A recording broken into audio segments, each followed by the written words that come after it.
கடந்த முறை மார்ச் 10ஆம் தேதி தேர்தல் தேதியை அறிவித்தார்கள். இந்த முறை தேர்தல் ஆணையத்தில் பல்வேறு குளறுபடிகள். தேர்தல் ஆணையர் பதவி 2 இடங்கள் காலியாக இருந்தன. அதனால் ஏற்பட்ட குளறுபடிகள் ஒரு வார கால தாமதமாக அறிவிக்க நேர்ந்திருக்கிறது. ஆனாலும் கடந்த முறை முதல் கட்ட வாக்குப்பதிவில் தமிழ்நாட்டை இணைத்ததைப் போல இந்த முறையும் முதல் கட்ட வாக்குப்பதிவிலேயே தமிழ்நாட்டுக்கு வாய்ப்பை தந்திருக்கிறார்கள். வேட்புமனு தாக்கல் செய்வதற்கு இடைவெளி 3 நாட்கள் உள்ளன. இன்னும் தமிழ்நாட்டில் உள்ள பிஜேபி கூட்டணியே அமைக்கவில்லை. அதிமுக கூட்டணியை அமைக்கவில்லை. இவ்வளவு நெருக்கடியான ஒரு சூழலில் ஒரு வார கால இடைவெளி கூட தராமல் தமிழ்நாட்டுக்கு தேர்தல் தேதியை அறிவித்திருக்கிறார்கள்.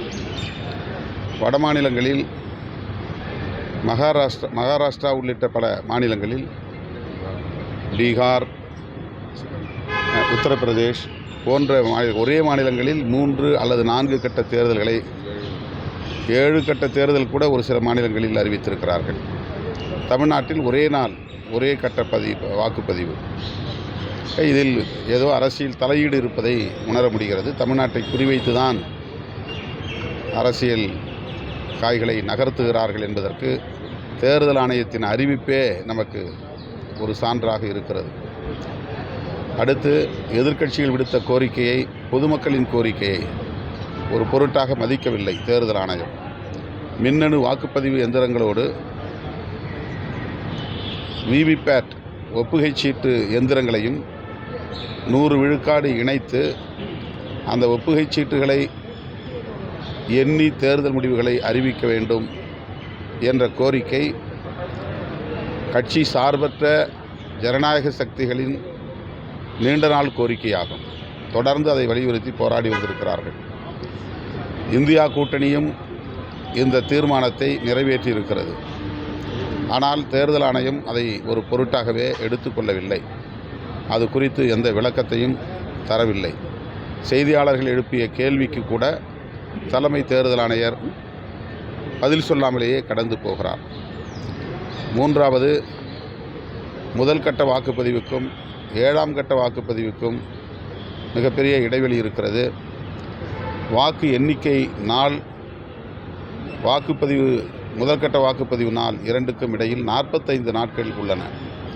இந்த 45 நாள் இடைவெளி ஏன், எதற்காக இந்த இடைவெளியை தர வேண்டும்? 3 கட்டங்களில் இந்தியா முழுவதும் தேர்தலை நடத்த முடியும். ஒரு காலத்தில் அனைத்து நாடாளுமன்ற தொகுதிகளிலும் ஒரே நாளில் 2 தேர்தல்களையும் நடத்திய வரலாறு இந்தியாவுக்கு உண்டு. அதாவது சட்டமன்ற தேர்தல், நாடாளுமன்ற தேர்தல், 2 தேர்தல்களையும் இந்தியா முழுவதும் ஒரே நாளில் வாக்குப்பதிவு செய்யக்கூடிய வகையில் எல்லா உட்கட்டமைப்பு வசதிகளையும் கொண்ட ஒரு ஆணையம்தான் இந்திய தேர்தல் ஆணையம். கடந்த காலங்களில் பேலட் சிஸ்டம் இருந்தபோதே அவ்வாறு நடத்த முடிந்த தேர்தல் ஆணையத்தால் இவிஎம்ஐ பயன்படுத்தக்கூடிய இந்த காலத்தில் இந்தியா முழுவதும் ஒரே கட்ட தேர்தலை ஏன் நடத்த முடியாது? எதற்காக 7 கட்ட தேர்தல்? எதற்காக 45 நாள் இடைவெளி? இவையெல்லாம் வலுவான சந்தேகங்களை எழுப்புகிறது. வட இந்திய மாநிலங்களில் ஒரே மாநிலத்தில் 7 கட்ட தேர்தலை நடத்துவது இன்னும் அந்த சந்தேகத்தை வலுப்படுத்துகிறது. ஆகவே இந்திய தேர்தல் ஆணையம் சுதந்திரமாக இயங்கவில்லை.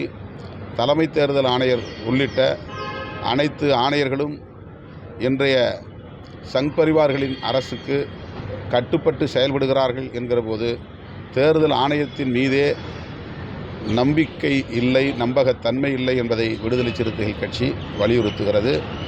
எதுவாக இருந்தாலும் மக்களை நம்பி களத்தில் இறங்குகிறோம்.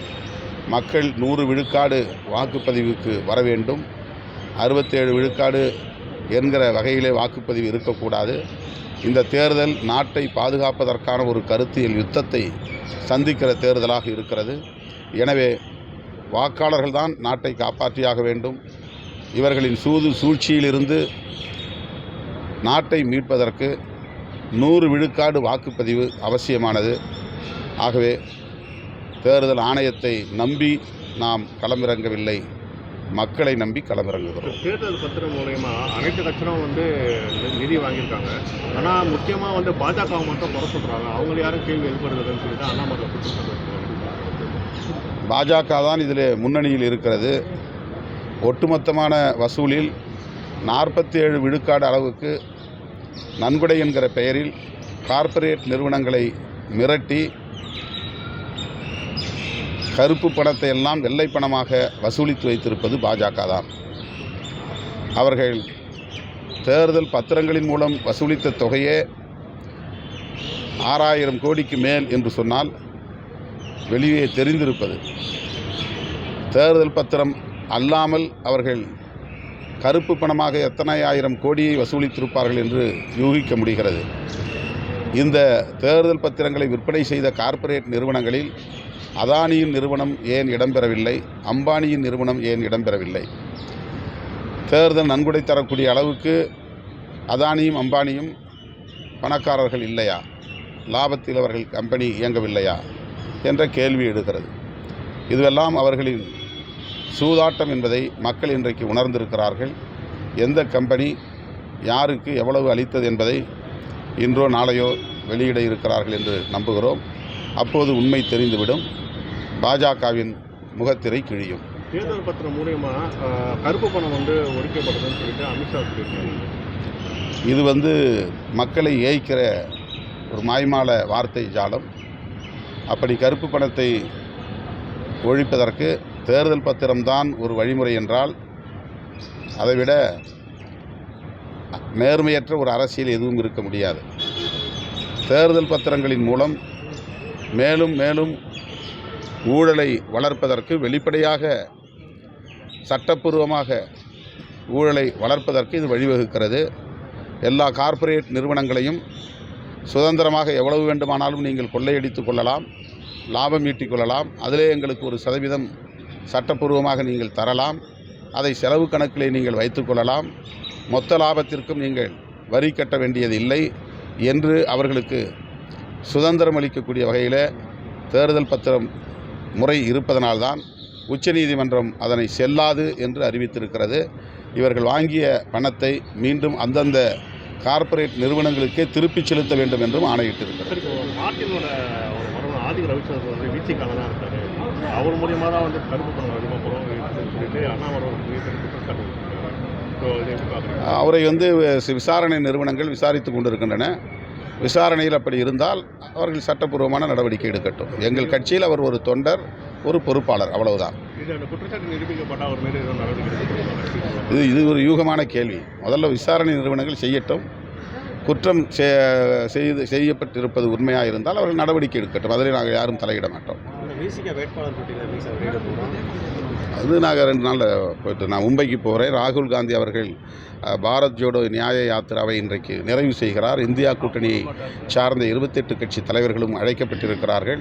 அந்த நிகழ்ச்சியில் பங்கேற்பதற்காக செல்லுகிறேன். மும்பையிலிருந்து திரும்பி வந்ததும் அறிவிப்போம்.